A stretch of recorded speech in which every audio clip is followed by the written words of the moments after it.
إن لم تستطع العمل فلتحمل في قلبك نية صادقة مع الله.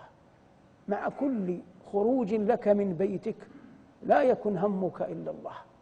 والأئمة والخطباء والمحاضرون والمدرسون يقع عليهم ما لا يقع على غيرهم. لا ترقى منبرا ليقال ما أفصح فلان وما أعلمه، لكن ارقى المنبر لتحبب الخلق في ربهم جل وعلا.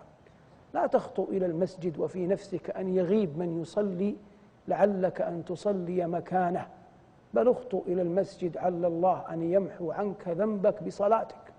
لا تذهب إلى والديك رجاء تتخلص منهما قبل أن تتفرق لموعد آخر، ولكن اذهب إليهما وأنت تستصحب قول الله، واخفض لهما جناح الذل من الرحمة وقل رب ارحمهما كما ربياني صغيرا.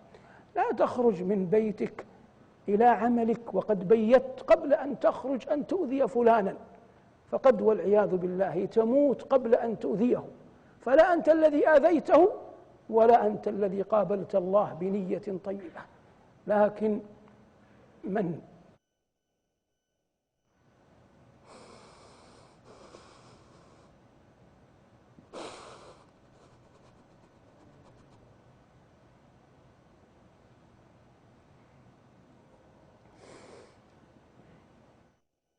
من عرف الله حقا إذا أمسى ناجى ربه، لا يتولاه أحد إلا الله، ويسأل ربه وهو يناجيه أنه جل وعلا يتولاه بولايته، وألا يجعل في قلبه أحد إلا الله، ويتذكر قول الله قل إن صلاتي ونسكي ومحياي ومماتي لله رب العالمين لا شريك له وبذلك أمرت وأنا أول المسلمين.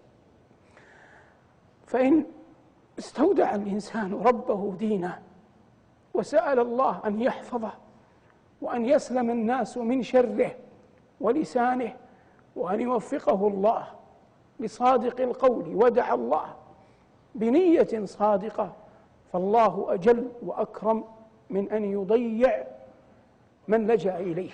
أما أن يصبح الإنسان وقد ملئ قلبه أشرا وبطرا وحقدا وحسدا من نزغات الشيطان على ولاة المسلمين أو على علمائهم أو على عامتهم أو على خاصتهم أو على تجارهم، فيقضي يومه كله عياذا بالله دون أن يستقر قلبه.